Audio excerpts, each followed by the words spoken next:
Welcome to Reality Test. I'm Dr. Ray. And I'm Dr. Kay. Feel free to check in, take a seat wherever you like. We're talking about BIP reunion, baby, and that's exciting. So for anyone who didn't know, this reunion was first as a podcast on a happy hour, and then it was then put on YouTube as a video. So first a podcast, then video, and we watched the video. So that's what we were referring to. I also recommend, as I mentioned last time, because you can't tell who's saying what on the audio version as well. So I'm excited. I'm so excited. This was a very action-packed reunion, and it actually gave me like different views on some of the people on the show, which I really appreciated, for better and worse, I think. Literally, same. There's some people where I was like, oh, that's a part of that dynamic I did not think about before, you know, including some random people you like wouldn't otherwise be thinking that you thought a lot about. It's like, oh, now that I think about it this way, it does change how some of those scenes were. And I also think at the same time, it was very there was a lot happening, as he said. There was also a lot that was like following through on some threads that were left open, so I appreciated that. And like, for example, what are the receipts that Sean referred to, or whatever, or like what's happening now with you, Kat and Dale, given that was how he left it on the note that sort of she just wasn't going to tell anybody, you know, or whatever. Does he still care or whatever? So it was interesting to see that follow up on. And I also just came to love Andrew and Alex even more. Such a delight. I love them. Obsessed. They are so cute together. I am a huge fan. I think they could really go the distance. And I agree with Wells that they are the like love story of the season for my opinion. Me too. And then it makes you like think about it more. I'm like, I like Justin Spencer. They didn't give us enough of that because they were already like connected right at the start. So like I get that affected how much we saw of the two of them. But there is something about Alex and Andrew just like really got my heart more than they did. And I was glad that Wells actually starts with them when we go into the reunion recap. We'll see that. So I will also note that there's a little bit of a recap element here. As you know, we do the little recaps. This probably will be a 2-part series because there's a good amount in there. It's juicy. It's a 2-hour reunion. That's actually quite juicy for Bachelor as well. So we'll kind of stop halfway through, and then next week we'll have the rest of it. And we're going to do our segments. So you'll notice our 6 psychology-related segments are going to be brought in. And so this includes things like if producers were psychologists, this would be different, or we spotted therapy. So we will go through those as they appear in the recap. And the other thing is we are psychologists and therapists, but we are not your therapist. And we're not the therapists of the folks other than our clients that are listening. Thank you, friends. We're also not the therapists of the people that we're talking about. So we can't tell you really what's going on with them psychologically, but we can give some suggestions of what might be involved, just given what we've seen. Of course, we'd have to assess them in person for many hours to be able to tell you more. But this is what we're just trying to, explore it, being intellectually curious about what might be going on. That's right. Intellectual curiosity is a beautiful thing, and we try to cultivate it in this podcast and in our careers and professions. I like that, though. It's a portmanteau, profeers. But yes, in our profeers, we really try to cultivate intellectual curiosity. So thank you. Thank you for listening to us. Thank you for hopefully absorbing some of it. I will say, relatedly, that we just discovered right before starting to record that both of us forgot about the study part of this. The segment is called Reality Check, which is where we talk about one study that we both were thinking about that was interesting this past week. Thus, we do not have that section today, our intellectually curious loaded section. But we will be cultivating intellectual curiosity in other ways then, because that's not here today. But also, we have so much content, so that's actually kind of good timing. It is indeed. Yeah. It's like, okay, that gives us more time, actually. So normally you can expect that, though. But we are also going to do our check-in real quick. So, Dr. Ray, what is on your heart and mind today? Well, first off, happy belated birthday, Dr. Kay. I know we talked about this earlier in the week, and yeah, I'll let you save whatever maybe for your check-in. But glad you were born. Glad you're here. Happy Virgo season, and yes, love you dearly. Oh, that's so sweet. It is Virgo season.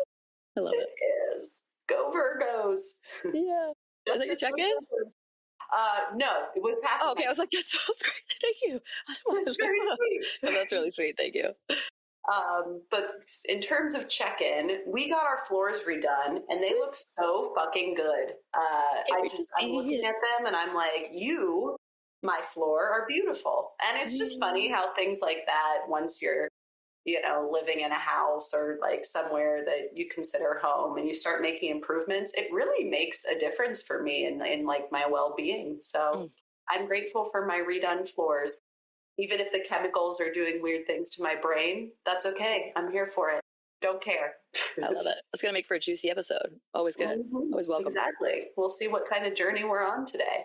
Beer plus 4 chemicals. It could be a fun day. I love it. We'll just have some fun with that because, it's sort of one of those things where it's like we don't really know until we're into the episode what it's going to look like for us. We're sort of like, well, there's some factors involved. Let's just see what happens. So this will be fun. See what happens. Yes. For me too, because I'm like operating on much less sleep today. So I think my language will start to smush. I like the fears is like definitely a smushing. I love that. Fears. Our fears are really picking up right now, and it causes some smushing, you guys. Some smushing happening. Some smushing. I love it. Oh, that's great. I can't wait to see your floors. I'm so thrilled and excited. Love them. We record together at some point. That'd be fun. Yes, please. Now it's been a minute. Soon. Yeah. It's funny we did like 4 weeks in a row. We like good at talking about smushing. We smushed together a lot of our meeting to recording together for just random reasons. It worked out. So hopefully we can do it again soon because it's fun. It's fun to record in person. The energy feels different. It's nice. Totally. Oh, fun. Okay, good. And the floors are maybe a good excuse. So yeah, you got to see them and sniff them, maybe. Maybe if I come soon enough, I can also have the chemicals. It's like a big part of the experience. You never know. Yeah, I love it. Okay, good. We'll plan something soon. A little play date. Yes, great. Please. Okay, fabulous. Yeah, I guess I would use my check-in to talk about my birthday. Yeah, because there's a lot going on from this week that just is related to that. That's sort of what's on my brain system and such. I still have more events happening like with my family and so forth, but I actually surprised my husband with a trip to a luxury hotel, and it is like one of the very few in our area. So it's brand new, 3 weeks old. It turned out I had booked the room on the day they opened, which I didn't even realize. Like, thank goodness I called that day and not 2 days earlier. But they're brand new, which also meant it was not as expensive for a weekday in particular. And so he was just so shocked. He thought we were going to like a gaming. I like practiced a suitcase and hid it, so he didn't even realize we were going overnight anywhere. I made sure I had everything we needed, of course. So he was just like completely appalled and excited. And oh my God, it was so sweet. I got us massages, and it was so sweet. The people there are so nice. I'm gonna make them a big Yelp, review. It was just the cutest. And then also the like setting itself was so prolific, like huge like arches and wood, and they have 2 beaches on the lake. They have like a outdoor heated pool. They have 2 hot tubs. They have, it's just like all the amenities are pickleball courts, tennis courts. I've never been in a luxury hotel ever, like this level, 5-star kind of. They're aiming for that kind of a place, and I could definitely tell why. Like the concierge called me days before we came and was like, "Hi, I'm your concierge, and I just wanted to know if you want me to book you anything, reservations, massages at the spa." I was like, "Yes, please." But also it was the cutest thing ever, and I honestly like she did this thing where she goes, "So you're gonna be here in just like a couple days, it's amazing." I was like, "You're excited that I'm gonna like I love that. It's so sweet. What a great way to do that." So I gave her a lot of feedback immediately. I was like, "You are amazing. I loved your message. I love that you were excited for me." I was like, "You're right." It just gets you in the mood. Yeah, those little touches like that, the older I get, the more I'm like, this means something. Totally. But yeah, it was so interesting. Like I was thinking the whole time about class issues and like how people are treated in different settings and like what they're expected to need or like how they're like expected to talk to you or things like that. Having worked in the service industry, I was like more so taking like I was more familiar with what they were experiencing than I was with what I was supposed to be experiencing while I was there.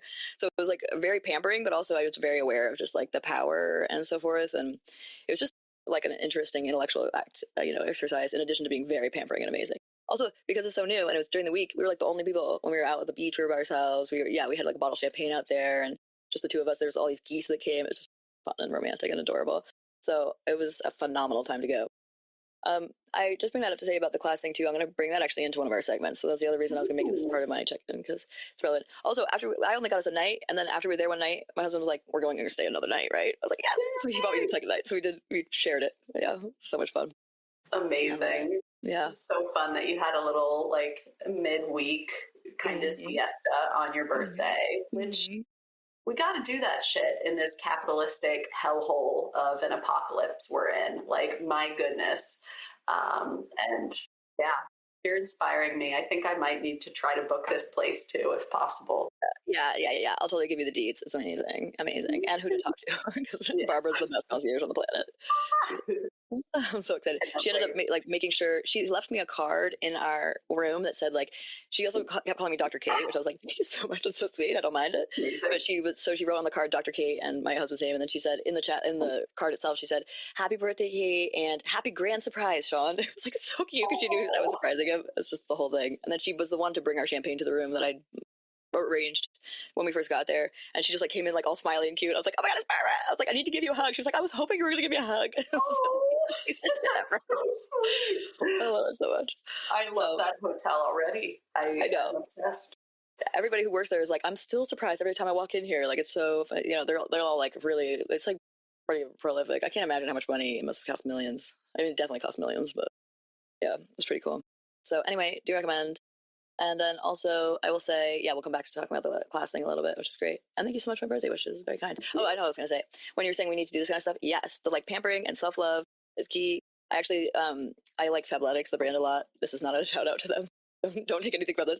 But there's also like some issues with their model, I will say. There's some things to critique about their model of doing membership anyway. But I will say that I decided there was a day where they had 60% off on everything. So I just like bought a whole bunch of shit as part of my like self-love birthday thing. Yes. And then I'm just going to show you. I got this dress, which I really liked. Little fit check here. It's so cute. It's adorable. Isn't that cute? You got my little mini hip sack. I know I love a hip sack. And they have minis now. So I like that little baby. It's so cute. Adorable. No free ads, but like Fabletics, if you want to be advertised by our podcast, call us. Yeah.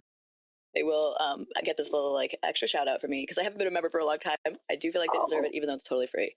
But yeah, I will say also like my hip sack like adoration, I feel like it's a feminist thing because you know how, first of all, it's womb-like. Hip sacks are womb-like. And second of all, right? Whereas, and then the second of all, the other part of it is women's clothing not having fucking adequate pockets. Like, good God. Yes. So, like, I wear a hip sack, so I have all my things in there that I need at any time, and then I'm ready to go. But I will say, Fabletics also put some pockets in dresses like this, like on the shorts underneath, so that's also helpful. But. Oh, I love that. I love that. My only thing with that is then you have to almost seem like you're going to flash people when you're getting go to use out of your pocket, which can be a little awkward. Talkie if you're like in a certain, like if you're in a professional setting, if I'm just like, hello, let me get my phone. No. God, no. I would not wear these outfits professionally. That's so true. Yeah, I really don't. I don't even wear the pants, which would be a little bit more appropriate. I don't usually wear athleisure kind of clothing, even though I feel like we probably could. But yeah, exactly. It would be way inappropriate. Even in a store, though. Like even in a store, you don't want to be like, like whatever. Hello. But I will say the other issue with it is it makes it bulge. Like then you also have like a bulge over there too, which is like even your phone is pretty clearly a bulge. So I also have those issues. But if you want your credit card and cash in there, easy breezy. Good to go. Yes, I love it. But anyway, yeah, thank you so much. Point being, self-love. And I really think it is like one of those things where if you can afford it at a different time, 60% off was very affordable. Then it just like, you know, why not go for that? Even though it's purchases, there are other ways, of course, to do it too. But like that sort of caring for yourself, I'm a big advocate for. Mm-hmm. It's really important. And I think undervalued for, even though we live in such a capitalistic society and are encouraged to buy, like when you actually do and take care of yourself, oftentimes it's like frowned upon. But I think it's really important. Yeah, totally. I totally agree.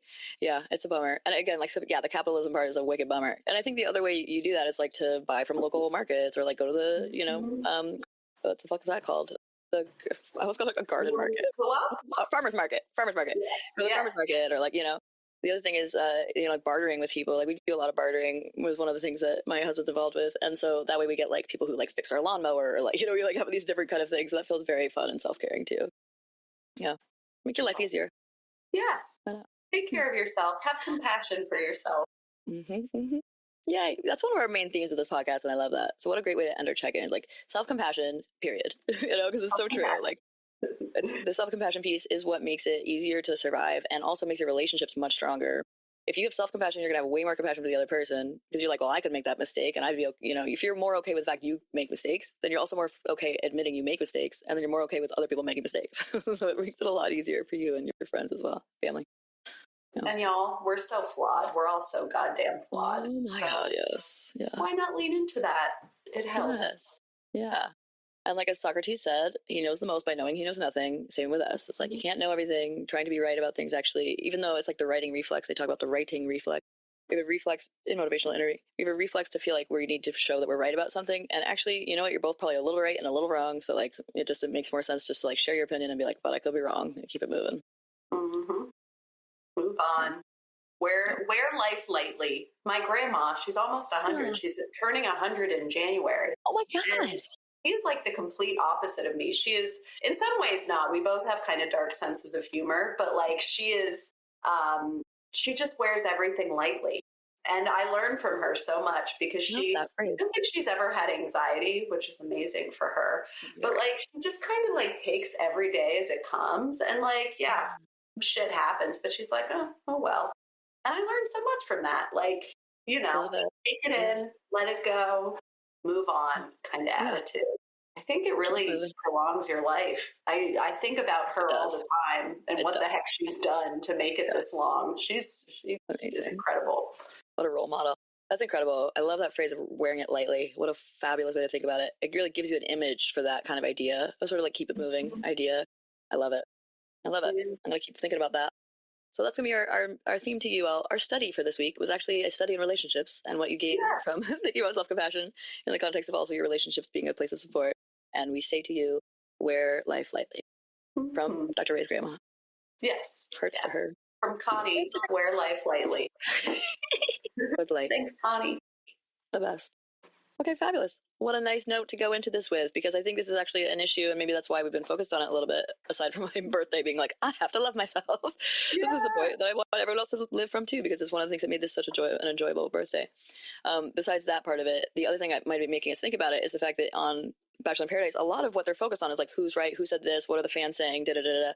And I think that that's actually one of my pieces of feedback for folks too, so I'm looking forward to talking about that. Again, this won't be the whole episode today. We're just going to talk about the first chunk of the reunion.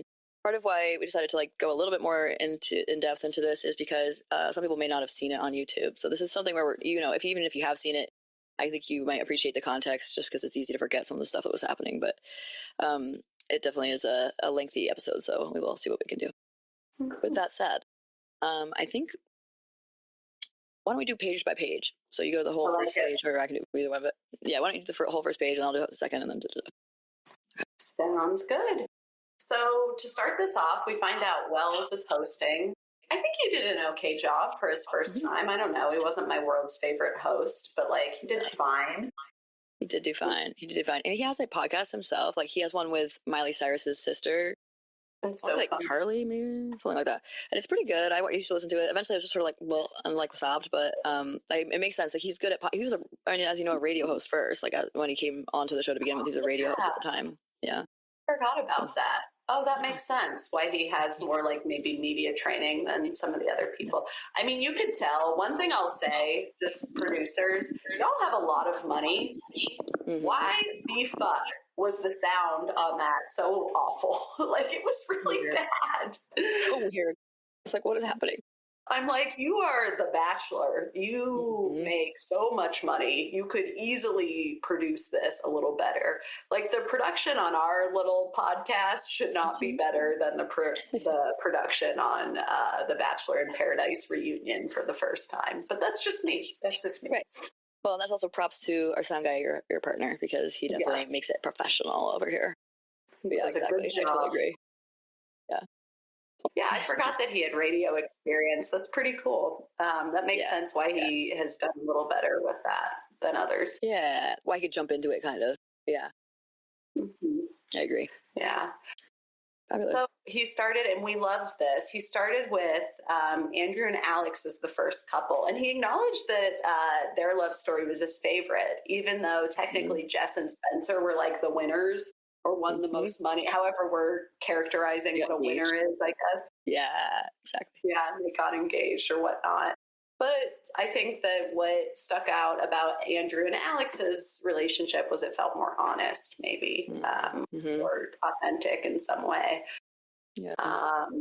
But conversation topics, they talk about the challenges and they talk about the Goldens bringing energy into the show. And Kathy was a big chimer-inner here. She was making her voice heard.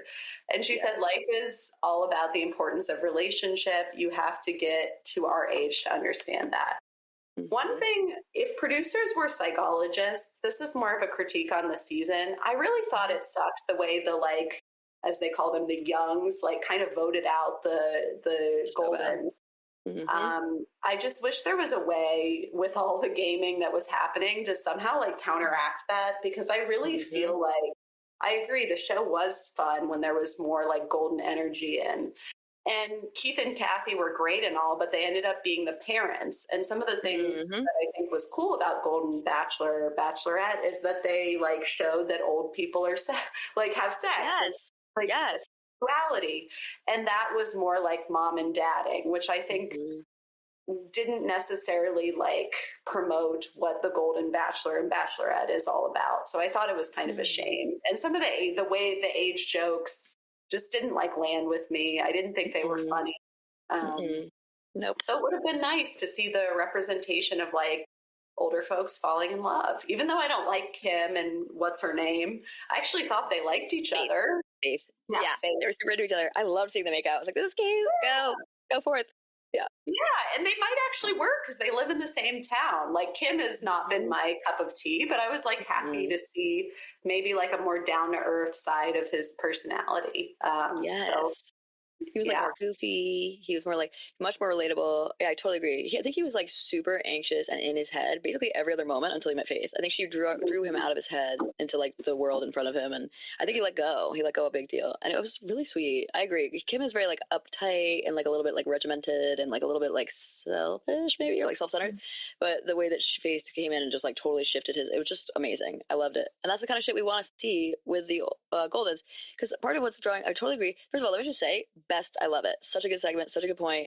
I have some stuff about ageism as well in here because it was like so gross. I think the producers totally fucked that up. There's such a better such a better thing that could be done there about integrating the two, because I totally agree. Instead, it parentified them, and like there was weird ageism happening throughout the reunion. It was just so uncomfortable to watch. But then I also felt like Kathy in this moment, because I also have a segment here, which actually is not the same one, but in this moment, just before I get to that, it felt almost like a little bit like age bias. It's not ageism because she's the one being ageist. You know, ageism goes against folks who are outside of the 18 to 65 range. Anybody outside of that are the folks that face ageism.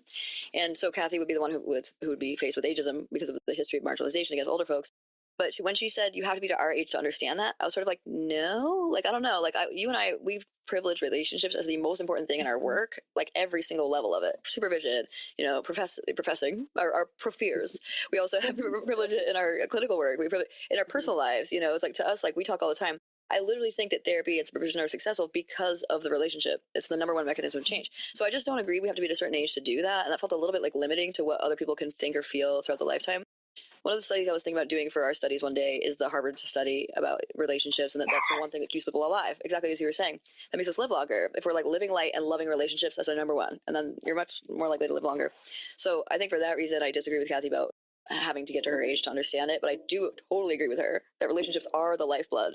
You know, they're what keep us alive, and they're what keep us happy and energized and all that good stuff. So I think that's why they brought the energy to the cast, is because they were coming in like loving relationships, loving hearing about them, loving talking about themselves, loving, you know, loving meeting each other. And when they were all there together, it was much easier to see that same energy of like they're ready to fuck, you know. But then, yeah, when we start to get down to this two who don't even want to fuck, then we're not thinking about them fucking because they're just mom and dadding it. Yeah, I totally agree. Yeah, and it's kind of a bummer. Then it becomes, why are they still there? And that's not a good space to be. And I know the producers control a lot, so I wish they would have like maybe corrected course in that somehow, but they, for whatever reason, didn't. Which was a bummer. I just thought it's something fantastic because it's a callback to the meeting we had earlier this week. They should do stratified rose ceremonies. Yes! I'm obsessed. I am obsessed. Yes, we need to get certain demographics within our sample to keep the show going in a productive way. This is not a stratified sample, and the young people flooded the zone, unfortunately, which is not a research term. No, but they basically did. They did the thing very much so, yes. No, it's true.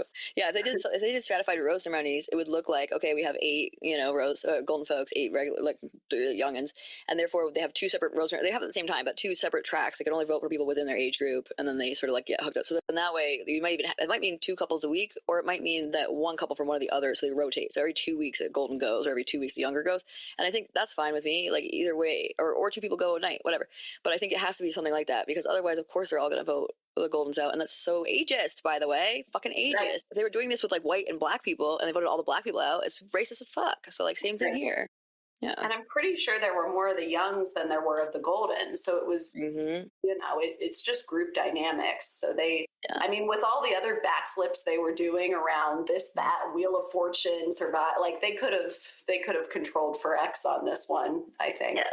Yes, exactly. No, I totally agree. They definitely should control for X. Exactly.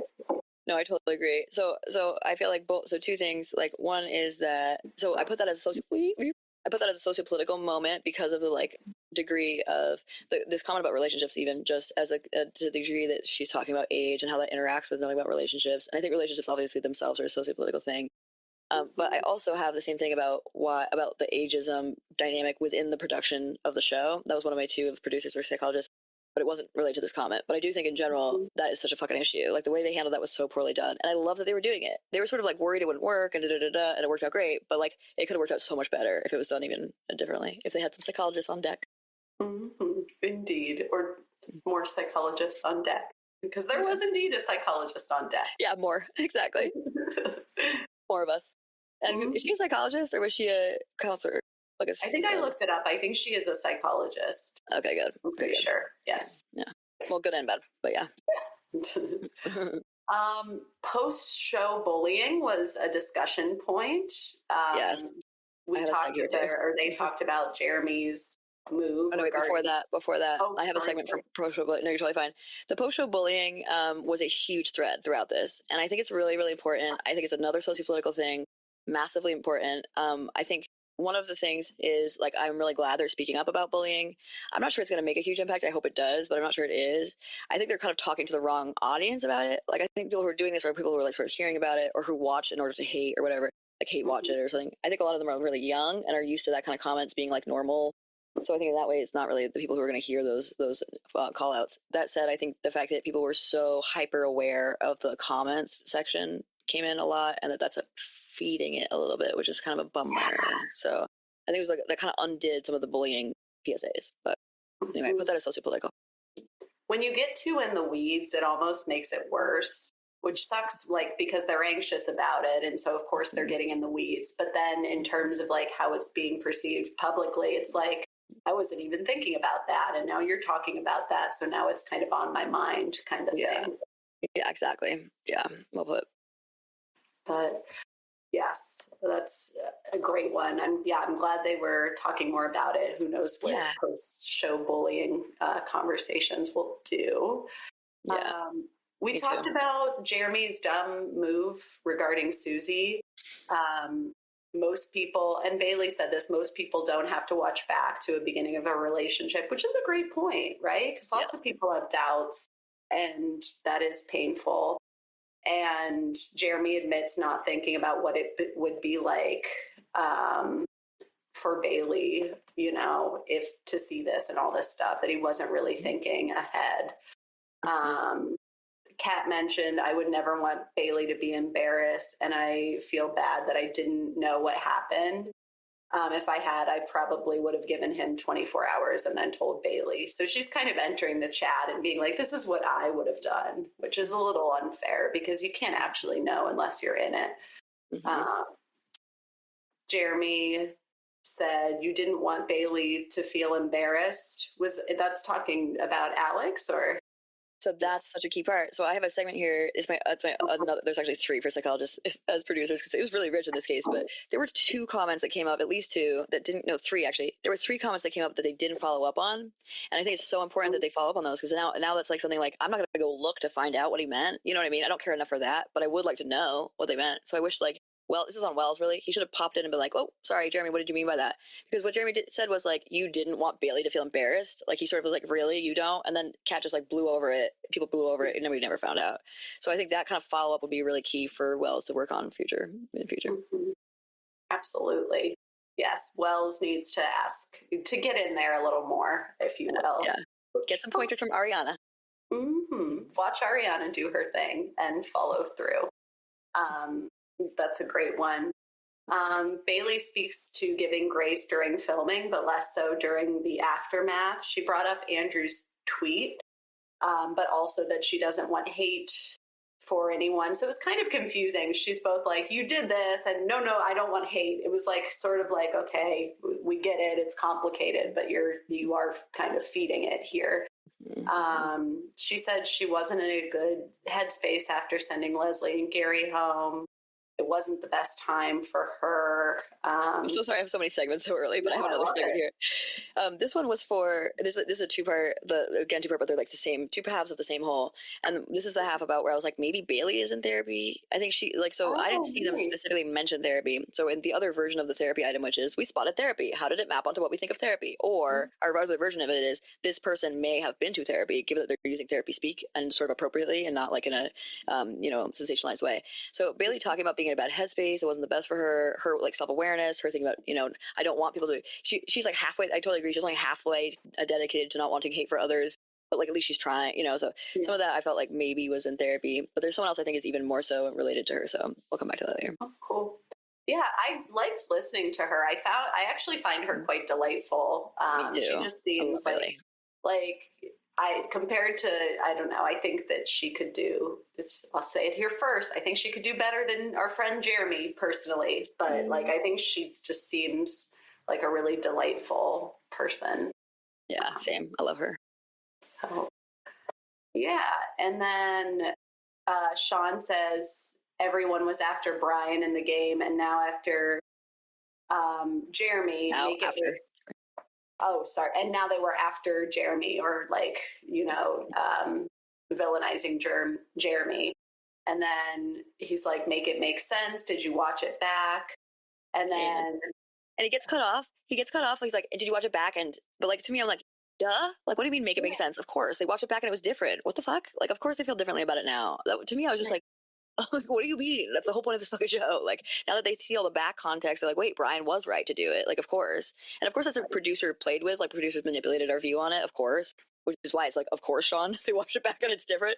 But I also think that was everyone's point. They were like, at the time, they thought that she was, that Bailey shouldn't know because they were worried about protecting Jerry for her sake. They thought they were protecting her for her sake. They're protecting their relationship.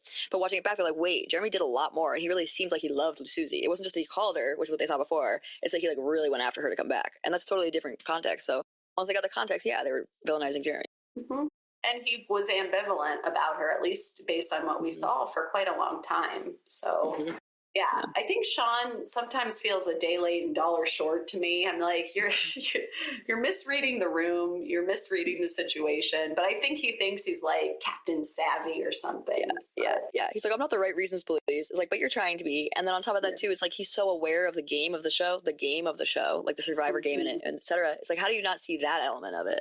Sometimes I'm like, where are the edges of his like awareness of the game part of it? Yes, because there's some, but then he really misses other things in pretty substantial ways. Brian was called on, and he says that he was the only one targeted during the rose ceremony, and he was, so yeah, he was just kind of like bummed about that, and it was weird for him to be, and he could kind of see the writing on the wall. It seems like that he was going to be the one to fall as a result of this. Yeah, perfect. Well done, well played. My language there is confusing as fuck, so well done. Dr. Kay writes these notes and does an amazing job. And of course, every once in a while, there's going to be a typo. I make a typo every 2 seconds, so I'm grateful for that. I'll give you context for these ones too. This has never happened before, but because I needed to write the notes, I've already seen it once fully through. My husband's never seen it. So on the drive back from the luxury hotel, I had him watch it, and like I could hear it while I took notes on his phone on the notes app. Oh, nice. So then I was like writing on the notes app while driving. So I wasn't writing, I was talking to it. I was like talking to text. I was like, Jeremy, and Bailey. You know, so my notes were actually like very repetitive sometimes because it would catch up to me and I says it 3 times or whatever. So when I went back through, I was like deleting random words and whatever. So yeah, there's definitely some shit going down in these notes. It's talk to text, in other words. But it's productive. You got it done, and it's here. And it helps me test my memory, which is not always great. So we do our best. That's good. Yes, well done. True. Thank you for that. Yes.